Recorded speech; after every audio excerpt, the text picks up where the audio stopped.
പൊന്നാനിയുടെ ഒരു ഭംഗി ഒപ്പിയെടുത്തിട്ടുണ്ട്.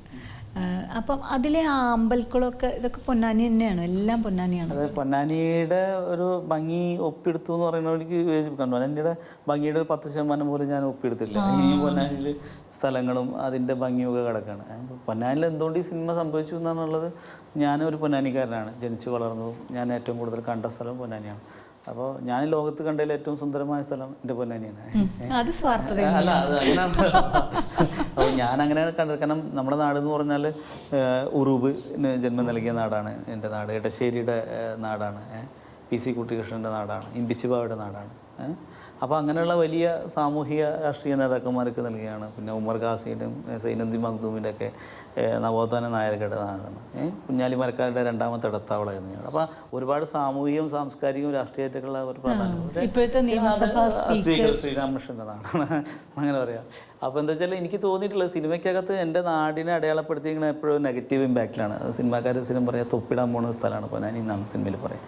അപ്പോൾ അത് ഒരു പക്ഷേ അവിടെ ഒരു മതമാറ്റ സ്ഥാപനം ഉണ്ടതുകൊണ്ട് ആയിരിക്കാം തന്നെ. പക്ഷേ അതാണ് പൊന്നാനി എന്ന് പറയുന്നതോട് നമ്മൾ വിയോജിക്കും. ഇതല്ല, ഇതൊക്കെ ഉണ്ട്. കയറ് വിരിക്കുന്ന താഴെ തൊഴിലാളിയുണ്ട്, മൺചട്ടി ഉണ്ടാക്കുന്നവരുണ്ട്, അവിടുത്തെ വലിയ എല്ലാവരും ഉണ്ട്. അങ്ങനെ വലിയൊരു സാംസ്കാരിക പൈതൃകമുള്ളൊരു മണ്ണാണ് ഇപ്പോൾ നമ്മുടെ. അപ്പോൾ സാധാരണ പൊന്നാനി എന്ന് പറഞ്ഞപ്പോൾ ഞാൻ വേറൊരു രാഷ്ട്രീയ പാർട്ടിയുടെ സജീവ പ്രവർത്തനമായിരിക്കെ ഇന്ത്യ സിനിമയിൽ എനിക്ക് വേണ്ട എല്ലാ സഹായം അവിടുത്തെ കോൺഗ്രസ്സുകാരും BJPക്കാരും എന്തിന് ഹിന്ദു ഐക്യവേദിക്കാരും അവരുടെ മുനിസിപ്പൽ ഓഫീസ് ഷൂട്ടിങ്ങിന് വിട്ടു തന്നു. അപ്പോൾ എന്താണെന്ന് വെച്ചാൽ ഇത് പൊന്നാനിയുടെ ഒരു നന്മയുടെയും പൊന്നാനിയുടെ ഒരു കൂട്ടായ്മയുടെയും വിജയമാണ്. ഇപ്പോൾ നമുക്കറിയാം മുസ്ലിം ഭൂരിപക്ഷ പ്രദേശമാണെങ്കിൽ പൊന്നാനി എന്ന് പറയാം, അവിടുത്തെ MLAയുടെ പേര് ശ്രീരാമകൃഷ്ണൻ എന്നാണ്. അപ്പോൾ അതെന്ന് വെച്ചാൽ അതങ്ങനെ ഒരു വർഗീയമായിട്ടോ മതപരമായി ഇതൊക്കെ ഉണ്ട്. മനുഷ്യന്മാർ മതപരമായി ചിന്തിക്കുന്നവരുണ്ട് അവിടെ. രാഷ്ട്രീയ സംഘടനകളൊന്നും പൊന്നാനി രേഖപ്പെടുത്തിയിട്ടില്ല. എല്ലാ രാഷ്ട്രീയ പാർട്ടിക്കാരും ഉള്ളിടത്താണ് പോലും അവിടെ അങ്ങനത്തെ ഒരു പ്രശ്നങ്ങളൊന്നും രേഖപ്പെടുത്തിയില്ല. എല്ലാവരും പ്രവർത്തനങ്ങളും. അപ്പോൾ ഒരു നന്മയുള്ള നാടായിട്ട് എൻ്റെ നാട് തോന്നിയിട്ടില്ല. അപ്പോൾ ആ നാടിനെ അടയാളപ്പെടുത്താൻ ഇപ്പോൾ ഞാനെപ്പോഴും സിനിമ കാണുമ്പോൾ ശ്രദ്ധിച്ചില്ല, ഇപ്പോൾ തമിഴിലായാലും മറ്റ് ഭാഷയിലൊക്കെ ആണെങ്കിലും ഒരു കഥ സംഭവിക്കുമ്പോൾ ആ കഥ നടക്കുന്ന പ്രദേശം അടയാളപ്പെടുത്താറുണ്ട് ആ സിനിമയ്ക്കകത്ത്. അവിടുത്തെ സ്ലാങ്, അവിടുത്തെ ആളുകളുടെ ജീവിത രീതി, അവിടുത്തെ ഐഡൻറ്റിറ്റി ഒക്കെ അടയാളപ്പെടുത്താറുണ്ട്. പക്ഷേ മലയാളത്തിൽ എന്തോ അങ്ങനെ അടയാളപ്പെടുത്താൻ സമയം കിട്ടാറില്ല എന്ന് തോന്നുന്നു സിനിമാക്കാർ. ഈവൻ കഥയും അതുമായിട്ട് എഴുകിച്ചേരുമാണല്ലോ. അതെ അതെ അതെ. പക്ഷെ എൻ്റെ കഥ അങ്ങനെ ഡിമാൻഡ് ചെയ്യുന്നുണ്ട് തോന്നുന്നു. പിന്നെ അത് എൻ്റെ നാട് അധികം കാണാത്തതുകൊണ്ടായിരിക്കും എല്ലാവർക്കും അത് ഈ സിനിമ ടിപ്പിക്കലായിട്ട് എല്ലാവരും കാണുന്ന ഒരു സ്ഥലമല്ലല്ലോ. അപ്പോൾ പുതിയൊരു സ്ഥലമായ കാഴ്ച. ഇപ്പോൾ അന്നയും റസൂലിലാണ് ഒരു 4 ദിവസം പൊന്നാനി ഷൂട്ട് ചെയ്തൊരു സിനിമ. പിന്നെ പണ്ട് നീലക്കുയിൽ ഷൂട്ട് ചെയ്തിട്ടുണ്ട്, അത് ബ്ലാക്ക് ആൻഡ് വൈറ്റിലായിരുന്നു. അപ്പോൾ അതുകൊണ്ട് അതിൻ്റെ ഒരു ദൃശ്യചാരുത എത്ര കണ്ടിട്ടുണ്ടെന്ന് ഇന്നത്തെ കാലത്തിന് അറിയില്ല. അപ്പോൾ അത് ഈ കാലത്തിൽ ഉണ്ടാക്കിയപ്പോൾ എനിക്ക് ഭയങ്കര സന്തോഷമാണ്. ആളുകൾ ഇപ്പോൾ എന്തായാലും എനിക്ക് ഉറപ്പുണ്ട് കിസ്മത്തിന് ശേഷം ഒരുപാട് സിനിമാക്കാർ പൊന്നാനി ലൊക്കേഷൻ പൊന്നാനി ഷൂട്ട് ചെയ്യൽ വളരെ എളുപ്പമായിരുന്നു. എനിക്ക് വളരെ സിമ്പിളായിരുന്നു. ഇടുക്കിയും തൊടുപുഴയൊക്കെ എന്നും മലയാള സിനിമ എന്നും എക്സ്പ്ലോർ ചെയ്തുകൊണ്ടിരിക്കുകയാണ്. എനിക്ക് തോന്നുന്നു ഇനിയിപ്പം അങ്ങോട്ടായിരിക്കും യാത്ര മലയാളം. അല്ല, അങ്ങനെ പൊന്നാനി വന്നിട്ട് അങ്ങനെ സിനിമകൾ കുറേ ഉണ്ടായിരുന്ന സന്തോഷം. അതായത് അവിടുത്തെ നാട്ടുകാർക്കും ഒരു സന്തോഷം. കാരണം ഇപ്പോൾ ക്രിസ്മസ് സംഭവിക്കുമ്പോൾ എല്ലാവരും ടൂറ് എന്ന് വരുന്ന പോലെ ആയിരുന്നു നമ്മുടെ ലൊക്കേഷനിൽ. എല്ലാവരും നടീനടന്മാരെ കാണാൻ വരുന്നു. വലിയ താരങ്ങളില്ലെങ്കിൽ പോലും വിനയ് ഫോർട്ടിനെയും സുരഭിയൊക്കെയാണ്. സുരഭിയൊക്കെ മലബാറിലെ വലിയ താരമാണ്. കാരണം അവിടുത്തെ ചാനൽ പരിപാടിക്കകത്ത് ജനകീയ സീരിയലിലെ നടിയാണ് അവർ. അപ്പോൾ അവരൊക്കെ കാണാൻ മറ്റേ പർദ്ദട്ട അമ്മമാരൊക്കെ സൂപ്പർ സ്റ്റാറിനെ കാണാമല്ലോ. എനിക്ക് ആ ടിപ്പിക്കൽ സിസ്റ്ററുടെ ആ ഒരു എന്തായിരുന്നു. അപ്പോൾ അതൊക്കെ അവർക്ക് കൗതുകമായിരുന്നു. പക്ഷേ അതൊക്കെ നമ്മൾ പലരെയും കണ്ടിട്ടുണ്ട്, പലരും പറയുന്ന കാര്യങ്ങളൊക്കെ. ഈവൻ ശരിക്കും ഏഷ്യനി പറയുന്ന ഒരു അത് ശരിക്കും റിഫ്ലക്ട് ചെയ്തിട്ടുണ്ട്.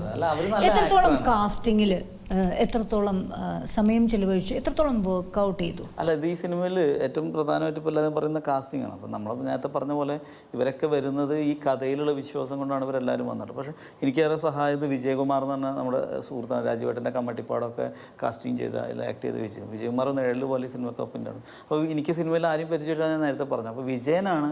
ഇപ്പോൾ ശ്രുതിയായാലും ഇപ്പോൾ ഷെയ്നെ തന്നെ രാജീവേട്ടൻ പറഞ്ഞു. ഞാൻ ആദ്യം വേറൊരു നടനാണ് എൻ്റെ മനസ്സിലുണ്ടായിരുന്നത്. പക്ഷേ അത് പോയപ്പോൾ അവർക്ക് കുറച്ച് തിരക്ക് കാരണങ്ങളായപ്പോൾ വെയിറ്റ് ചെയ്യണമെന്ന് പറഞ്ഞപ്പോൾ ഞാൻ രാജുവേട്ടനോട് വന്ന് പറഞ്ഞപ്പോഴാണ് ഷെയ്നെ തന്നെ. പക്ഷേ ബാക്കിയുള്ളവരൊക്കെ കാസ്റ്റ് ചെയ്തത് വിജയനാണ്. പിന്നെ ഇതിൽ കുറേ ആളുകൾ എൻ്റെ ക്ലോസ് സുഹൃത്തുക്കളാണ്. എൻ്റെ കൂടെ പണ്ട് നാട്ടിൽ നാടകം കളിച്ചവരും അല്ലെങ്കിൽ നമ്മുടെ കൂടെ ഷോർട്ട് സിനിമയിൽ അഭിനയിച്ചവരൊക്കെയാണ്. അപ്പോൾ അവരൊക്കെ എനിക്കറിയാം. അപ്പോൾ അവരൊക്കെ പെട്ടെന്ന് കാസ്റ്റ് ചെയ്യൽ എളുപ്പമായിരുന്നു. പക്ഷേ അവരൊക്കെ നമ്മൾ പ്രതീക്ഷേൻ്റെ അപ്പുറത്തേക്കുള്ള പെർഫോമൻസൊക്കെ വെച്ചാൽ കാരണം എനിക്ക് തോന്നുന്നു ഈ സിനിമയിൽ ആരും അതിഭാഗത്തിൻ്റെ ഒരു പരമകോടിയിലൊന്നും അഭിനയിച്ചിട്ടില്ല. ക്യാമറ ആവശ്യമേ ഇല്ല, വളരെ സിമ്പിളായിട്ട് വന്ന് നിന്ന് പറഞ്ഞു പോയി. അപ്പോൾ അത് അവർക്ക് കഥ അങ്ങനെയാണല്ലോ. അതെ, എനിക്ക് തോന്നിയിട്ടുള്ളത് ഒരു ക്യാമ്പസ് പ്രണയോ അല്ലെങ്കിൽ അങ്ങനെ ഒരു അല്ലല്ലോ. അല്ല, എന്തായാലും എനിക്ക് തോന്നിയിട്ട് ഒരു ഡയറക്ടർ എന്നതിൽ ഞാൻ ഭാഗ്യവാനാണെന്ന്. ഈ സിനിമയ്ക്ക് ക്യാമറക്ക് മുന്നിൽ വന്ന നടീനടന്മാർ, ക്യാമറക്ക് പുറകിലെ ടെക്നീഷ്യന്മാർ എല്ലാം മോസ്റ്റ് ബ്രില്യൻസ് ആയിരുന്നു. ഇപ്പോൾ ടെക്നീഷ്യന്മാരെല്ലാം വെച്ചാൽ ബി അജിത് കുമാർ 2 തവണ നാഷണൽ അവാർഡ് വിന്നറാണ്. മറ്റേ പ്രമോദ് തോമസ് സൗണ്ട് മിക്സ് ചെയ്ത് പ്രമോദ് ഏട്ടനച്ച നാഷണൽ അവാർഡ് വിന്നറാണ്. മറാഠി സംസ്കാര സർക്കാരിൻ്റെ 5 വർഷം അവാർഡൊക്കെ നേടിച്ചാണ്. അപ്പോൾ അവരൊക്കെ കിട്ടുന്നു. അൻവർ അലിഖാനെ പോലെ, റഫീഖ് സാറെ പോലെ ആളുകൾ പാട്ട് എഴുതിയിരുന്നു. സുരേഷ് രാജ വന്ന് ക്യാമറ. ഇത് ഞാൻ ഭാഗ്യവാനാണ്. ഞാൻ അങ്ങനെയും കൂടി കാണാൻ എൻ്റെ കിസ്മത്തിൻ്റെ ഭാഗമായിട്ട് സംഭവിച്ചത്. ഇപ്പം എല്ലാവരും അങ്ങനെ കാണുന്നു. You are A very lucky person, the luckiest person. കാര്യം ആദ്യ സിനിമയ്ക്ക് അംഗീകരിക്കപ്പെടുക, ഒരുപാട് ആഘോഷിക്കുക, ആൾക്കാർ അത്രയും ഫീഡ്ബാക്ക് കിട്ടുക, വലിയ വളരെ സന്തോഷം ഉണ്ടാക്കുന്ന കാര്യം എന്ന് വെച്ചാൽ നമ്മൾ ഈ പറയുന്ന ചേരുവകൾ, സ്പൈസി മസാലകളൊന്നും ചേർക്കാതാണ് ഈ സിനിമ. വേണമെങ്കിൽ ഇപ്പോൾ 1.25 മണിക്കൂറേ സിനിമ തീരും. എനിക്ക് വേണമെങ്കിൽ ഒരു അരമണിക്കൂറോടെ ഇനി ഷൂട്ട് ചെയ്യാനുള്ള സൗകര്യങ്ങളും അതിനകത്ത് വേണമെങ്കിൽ അവരുടെ പ്രണയത്തിന്റെ മസാലകളൊക്കെ ചേർത്ത് സിനിമ കണ്ടു തുടങ്ങിയപ്പം പെട്ടെന്ന് ഇന്റർവെല്ലായി, 50 മിനിറ്റിൽ ഇന്റർവെല്ലായി. അപ്പോൾ എനിക്ക് വേണമെങ്കിൽ അതൊക്കെ ചേർത്തിട്ട് ഇനിയും 2 പാട്ടുകളൊക്കെ ചേർത്ത് അവരുടെ പ്രണയത്തെ ഒന്നും കൂടെ ഒക്കെ ആളുകൾക്ക് പഞ്ചാര പൈങ്കിളിയൊക്കെ ആക്കിയിട്ട് എനിക്ക് അപ്ലൈ ചെയ്യാം. എനിക്ക് പറയാനുള്ളത് ഇർഫാൻ്റെയും അനിതൻ്റെയും പ്രണയിച്ച ഇർഫാൻ്റെ അനിതൻ്റെയും കഥയല്ല. പ്രണയത്തിന് ശേഷം ജാതിയും മതവും നിറവും ഒന്നും പ്രായവും നോക്കാതെ ഒരു മാനവിക തലത്തിൽ നിന്ന് ചിന്തിച്ച് ഒരുമിച്ച് ജീവിക്കണമെന്ന് തീരുമാനിച്ച് സ്റ്റേഷനകത്ത് എത്തപ്പെട്ട ഇർഫാൻ്റെ അനിതൻ്റെ കഥയാണ്. ഇത് ഇർഫാൻ്റെയും അനിതൻ്റെയും കഥ മാത്രമല്ല, അതോടൊപ്പം എത്തപ്പെട്ട ശിഹാബിൻ്റെയും സുമംഗലൻ്റെയും ഒക്കെ കഥയാണ്. അങ്ങനെ പറയാൻ. അപ്പോൾ അതുകൊണ്ട് തന്നെയാണ് ഇതിനകത്ത് പലർക്കും പ്രണയം കുറഞ്ഞു പോയി എന്നുള്ള ആക്ഷേപം ഉണ്ടാവാം. പക്ഷേ ഞാൻ ആ ആംഗിൾ മനഃപൂർവ്വം കണ്ണടച്ച് വാതിലടച്ച് പൂട്ടിയിട്ടിട്ടാണ് ഞാൻ ഈ കഥയ്ക്ക്. കാരണം എനിക്ക് പറയാനുള്ളത് പ്രണയമല്ല, അതിന് പുറകിലുള്ള പൊളിറ്റിക്സ് അല്ലേ രാഷ്ട്രീയം പറയണമെന്ന് നോക്കണം. എനിക്ക് പലപ്പോഴും തോന്നിയിട്ടുള്ള പ്രണയം ഈ ഹിന്ദു മുസ്ലിം പ്രണയം എന്ന് പറഞ്ഞാൽ മലയാളത്തിലോ അല്ലെങ്കിൽ ലോക സിനിമയിലോ ഇന്ത്യൻ സിനിമയിലോ ആദ്യമായിട്ട് പറയുന്ന ആളൊന്നുമല്ല ഞാൻ. ഒരുപാട് മേക്കേഴ്സ് പലരും പലവട്ടം ഒന്നിലധികം തവണയൊക്കെ പറഞ്ഞിട്ട് ഗംഭീരമായിട്ട് വിജയിച്ചതാണ്. ഇപ്പോൾ തമിഴിലായാലും മണിരത്നം സാർ പറഞ്ഞിട്ടുണ്ട്, ഇവിടെ വിനീത് ശ്രീനിവാസൻ പറഞ്ഞിട്ടുണ്ട്, വിമൽ പറഞ്ഞിട്ടുണ്ട്, പലരും പറഞ്ഞിട്ടുണ്ട്, നീലക്കുയിൽ പറഞ്ഞിട്ടുണ്ട്, എല്ലാവരും പറഞ്ഞിട്ടുണ്ട്. പക്ഷേ എനിക്ക് പറയാനുള്ളത് ഈ വേറെ ചിലരാണ്. അതായത് ഈ പ്രണയത്തിൻ്റെ രാഷ്ട്രീയമാണ് എനിക്ക് പറയുള്ളത്. രാഷ്ട്രീയം എന്ന് പറയുമ്പോൾ കോൺഗ്രസ്, CPM, BJP എന്നുള്ള ലൈനല്ല, നിലപാട് പറയണം, അതിനകത്തുള്ള അവസ്ഥ പറയണം. അത് പറഞ്ഞില്ലെങ്കിൽ ഞാനെന്ന മേക്കറുടെ ശ്രമം വെറും പാഴായി പോകുന്നു. റിയൽ റെസ്ക്യൂ ഹോം തന്നെയാണോ? അതെ, റിയൽ പൊന്നാനി തവനൂർ റെസ്ക്യൂ ഹോമാണ് അത് ഷൂട്ട് ചെയ്യാൻ. എല്ലാവരുടെ ഭാഗത്തുനിന്നും അതാണ്. പൊന്നാനി ഷൂട്ട് ചെയ്തുകൊണ്ടൊരു ഗുണം, അവിടുത്തെ മുനിസിപ്പൽ കൗൺസിലറൊക്കെ ആയതുകൊണ്ടുള്ള ഗുണം, എല്ലാവരും സഹകരിച്ചു. ഇപ്പോൾ പൊന്നാനി ഗവൺമെൻറ് ഗസ്റ്റ് ഹൗസാണ് ഞാൻ പോലീസ് സ്റ്റേഷനായി ചിത്രീകരിച്ചത്. അതിന് വളരെ സഹകരണം അവരുടെ ഭാഗത്തുനിന്നുണ്ടായി. പൊന്നാനി താലൂക്ക് ആശുപത്രി ഷൂട്ട് ചെയ്തു, അവിടുത്തെ വേറെ സ്വകാര്യ ആശുപത്രി ഷൂട്ട് ചെയ്യാൻ അവർ വിട്ടുതന്നു. അപ്പോൾ ഇതൊക്കെ ഒരു നേരത്തെ പറഞ്ഞ പോലെ പൊന്നാനിയുടെ വിശേഷ നമ്മളവിടുത്തെ ഒരു നന്മയുടെയും സ്നേഹത്തിൻ്റെ ഒക്കെ ഭാഗമായിട്ട് സംഭവിക്കുന്ന സന്തോഷമുണ്ടാകുക. അതൊക്കെ ഒരു ഭാഗമാണ്. ഒരു നാട് മുഴുവൻ ഒരു പ്രോസസ്സിങ്ങിൻ്റെ ഭാഗമായിട്ട്, ഒരു കലയുടെ ഒരു ഭാഗമായിട്ട് കൊണ്ടുവരിക എന്നുള്ളത് അതെൻ്റെ കഴിവൊന്നുമല്ല. ഞാൻ നേരത്തെ പറഞ്ഞ പോലെ എൻ്റെ കിസ്മത്തിൻ്റെ ഭാഗമായിട്ട് വന്നത്. ഒരു നാട് മുഴുവൻ ഒരു സിനിമയ്ക്ക് ഇപ്പോൾ പൊന്നാനിയിൽ ആഘോഷിക്കപ്പെടുകയാണ് കിസ്മത്ത്. കേരളത്തിൽ ആഘോഷിക്കപ്പെടുന്നത് മൊത്തം പൊന്നാനിയിൽ ആഘോഷിക്കപ്പെടുന്നു. പൊന്നാനിൽ 8 ഷോ കളിക്കുന്നു. എല്ലാവരും കണ്ടിന്യൂ റിലീസ് ചെയ്തിട്ട് അന്ന് മുതൽ ഇന്ന് വരെ 8 ഷോ ആണ് പൊന്നാനിയിൽ കളിച്ചിട്ട്. അതായത് 8 ഷോ ഒരു സിനിമ തിയേറ്ററിൽ കളിക്കാൻ തന്നെ രാത്രി 2 മണിക്കും ഷോ കളിക്കുന്നു. അപ്പോൾ ഞാൻ ശരിക്കും എനിക്ക് എന്തോ കുഴപ്പം പറ്റിയാണോ, ആളുകൾക്ക് കുഴപ്പം പറ്റിയാണോ എന്നൊക്കെ തോന്നിപ്പോവുക. കാരണം അത്രയും ആഘോഷിക്കപ്പെടുന്നു എന്നുള്ളത് അത് സന്തോഷമാണ്. പിന്നെ ഞാൻ പറയുന്നത് വെച്ചാൽ എനിക്ക് ഈ അനിതയുടെയും ഇർഫാൻ്റെയും അവരുടെ സ്വപ്നങ്ങളും കണ്ണീരും വിറ്റ് കാശുണ്ടാക്കാനല്ല ഞാൻ ഈ സിനിമ പിടിച്ചത്. എനിക്കതാണ് ആദ്യം ഓഡിയൻസിനോട് പറയാനുള്ളത്. ഇത് എൻ്റെ സത്യസന്ധമായ ഒരു ഇടപെടലാണ്. ഈ കഥ കാഴ്ച കണ്ടിട്ട് ഞാൻ പോലും ഒരു പൊതുപ്രവർത്തനമായിട്ട് എനിക്കത് ഇടപെടാൻ പറ്റിയില്ലല്ലോ. ഞാനന്ന് ഇടപെട്ടിരുന്നെങ്കിൽ, ഞാൻ ഉറച്ച് വിശ്വസിക്കുന്നുണ്ട്, ഞാനന്ന് ഇടപെട്ടിരുന്നെങ്കിൽ ഇർഫാൻ ഇന്ന് ജീവിച്ചിരിപ്പുണ്ടായിരുന്നു. പക്ഷെ ആ കുട്ടി ജീവിച്ചിരിപ്പില്ല. അപ്പോൾ അതിനൊരു കാരണക്കാരൻ ഞാനല്ലേ. അപ്പോൾ എന്നുള്ള ഒരു കുറ്റബോധം തന്നെ വല്ലാണ്ട് വേട്ടയാണ്. പക്ഷെ അത് എങ്കിലും കേരള സമൂഹത്തിൻ്റെ മുന്നിൽ പറയാം. പക്ഷേ ഇത് പൊന്നാനി മാത്രം നടന്നൊരു കഥയൊന്നുമല്ല. ഇതിവിടെ ഫോർട്ട് കൊച്ചിയിലും നമ്മുടെ ട്രിവാൻഡ്രത്തും എല്ലായിടത്തും നടന്നിട്ടുണ്ട്. പക്ഷേ പലരും മൂടി വയ്ക്കപ്പെടുന്നതിനും അതിൻ്റെ ഇപ്പം നമ്മളിപ്പോൾ കാഞ്ചനമാലയെ വാഴ്ത്തപ്പെടുന്നു. കാഞ്ചനയുടെ പ്രണയത്തിൻ്റെ ഒരുപാട് വിട്ടുവെച്ചും ത്യാഗം ചെയ്ത ആളാണ്. എങ്കിൽ പോലും ഈ അനിതമാരെ ആഘോഷിക്കപ്പെടില്ല. അതിന് പിന്നിൽ കാരണമുണ്ട്, അതിന് പിന്നിൽ രാഷ്ട്രീയമുണ്ട്, അതിൻ്റെ ഒരു രാഷ്ട്രീയമുണ്ട്. അപ്പോൾ അത് ആരും മെൻഷൻ ചെയ്യില്ല, പരാമർശിക്കുക പോലും ഇല്ല.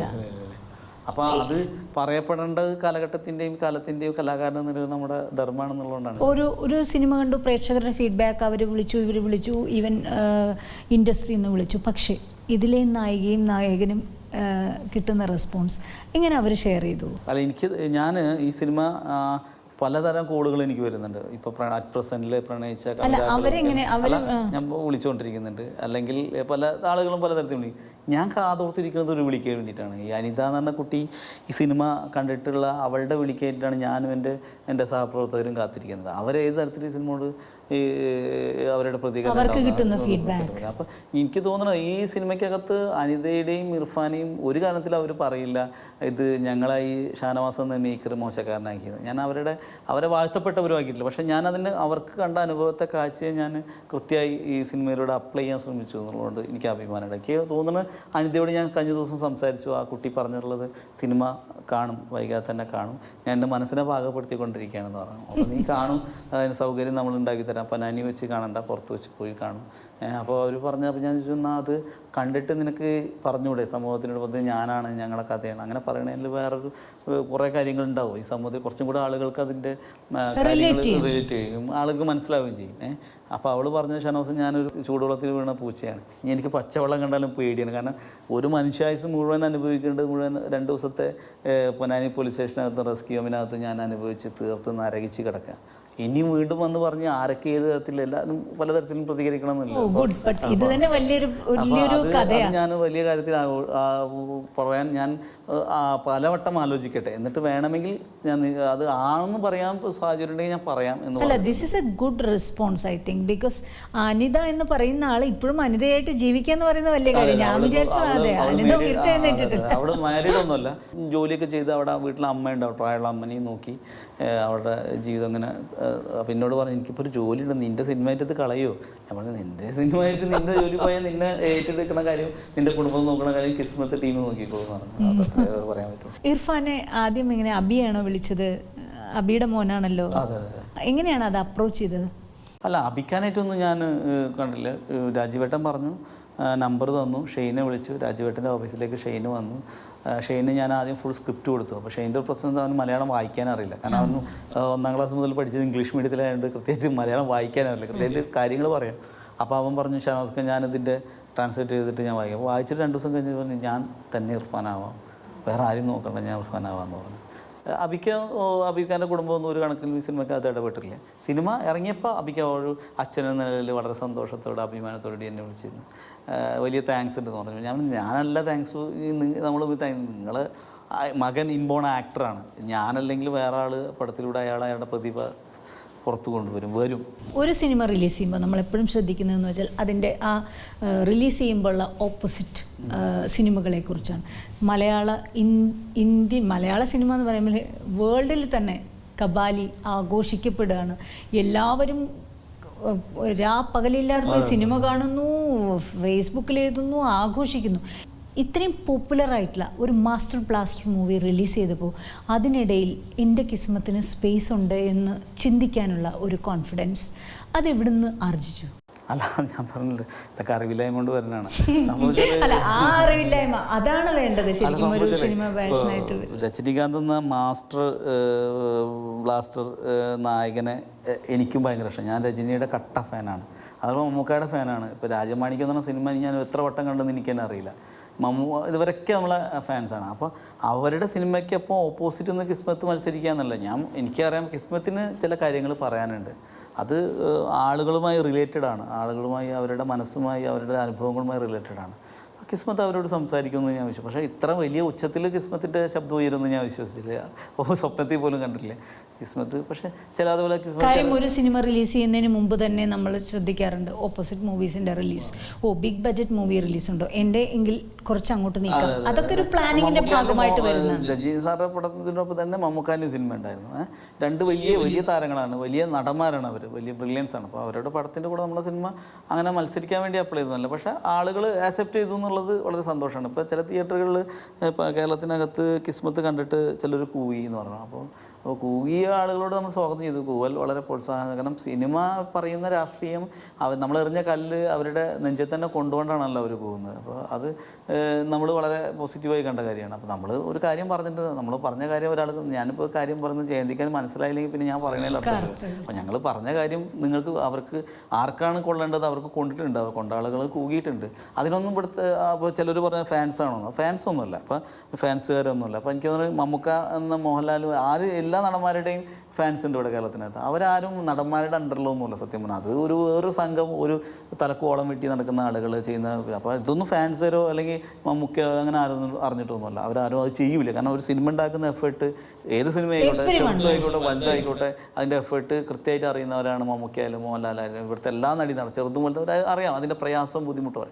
അവരൊരിക്കലും ഒരു സിനിമയെ തോൽപ്പിക്കാൻ വേണ്ടി കൂവി തോൽപ്പിക്കില്ല എന്നുള്ള ഉറച്ചു വിശ്വസിക്കുന്ന ആളാണ് ഞാൻ. നമ്മളെപ്പോഴും നമ്മുടെ ഫസ്റ്റ് ഡേയ്സിന് ഒരുപാട് ഇമ്പോർട്ടൻസ് കൊടുക്കും. എനിക്ക് ഇപ്പോൾ first day in my college എപ്പോഴും ഫസ്റ്റ് ഡേ സ്കൂള്, അതുപോലെ അങ്ങനെ അതുപോലെ ഫസ്റ്റ് ഡേ തിയേറ്റർ റിലീസ് എങ്ങനെ ഓർക്കുന്നു? ഞാൻ ഒരിക്കലും ചിന്തിക്കാൻ പറ്റാത്ത ഒരു ദിവസമാണ്. ഞാനത് തിയേറ്ററിൻ്റെ ഇപ്പം ഞാൻ കിസ്മത്ത് ഷൂട്ട് ചെയ്ത് 1 വർഷമായെങ്കിലും കിസ്മത്തിൻ്റെ പണി 1 വർഷമായിട്ട് ചെയ്തുകൊണ്ടിരിക്കുകയാണ്. കിസ്മത്ത് 27 കംപ്ലീറ്റ് ലോഡായിട്ടുള്ളൂ ഇവിടെ. അപ്പോൾ 28-ാം തീയതിയാണ് കംപ്ലീറ്റ് ലോഡായി കണ്ടത് ക്യൂബിൽ ചെന്നൈയിൽ പോയി. അപ്പോൾ ക്യൂബിൽ ചെന്നൈയിൽ പോയി കണ്ടിട്ട് ഞാൻ ആകെ കൺഫ്യൂസ്ഡായി പോയിരുന്നു. കാരണം ഞാൻ അതുവരെ സിനിമ കണ്ടുകൊണ്ടിരുന്നത് ചെറിയ മോണിറ്ററിലായിരുന്നു. ആദ്യമായിട്ട് സിനിമ പൂർണ്ണമായിട്ട് ഒരുമിച്ച് മറ്റേ റീലായിട്ട് നമ്മളിങ്ങനെ കാണുന്നു, ഇങ്ങനെ കാണുന്നു. പിന്നെ നമ്മൾ അങ്ങനെ കാണുമ്പോൾ വലിയ സ്ക്രീൻ കാണുമ്പോൾ തന്നെ ഈ എഫക്ട്സ് സൗണ്ടും മ്യൂസിക്കൊന്നും ഇല്ലാതെ പല തരത്തിലേ കാണാം. അപ്പോൾ ആദ്യം കാണുമ്പോൾ എനിക്ക് ഭയങ്കര ടെൻഷനായിരുന്നു. എനിക്ക് ഉറക്കം കിട്ടില്ല. ഞാൻ രാത്രി സുരേഷിനെ പോയി വിളിച്ചു, എൻ്റെ ക്യാമറമാനെയും എഡിറ്ററിനെയും. നമുക്ക് ഈ സിനിമ ക്യൂബിൽ നിന്ന് ഡിലീറ്റ് ചെയ്ത് കളഞ്ഞു, വേണ്ട നാളെ റിലീസ് പോകണ്ട. കാരണം എനിക്ക് ആകെ കൺഫ്യൂസറായിരുന്നു. കാരണം ഇതെങ്ങനെ ജനങ്ങൾ ഞാൻ പറഞ്ഞത് വർക്ക് ചെയ്തു എന്നൊക്കെ.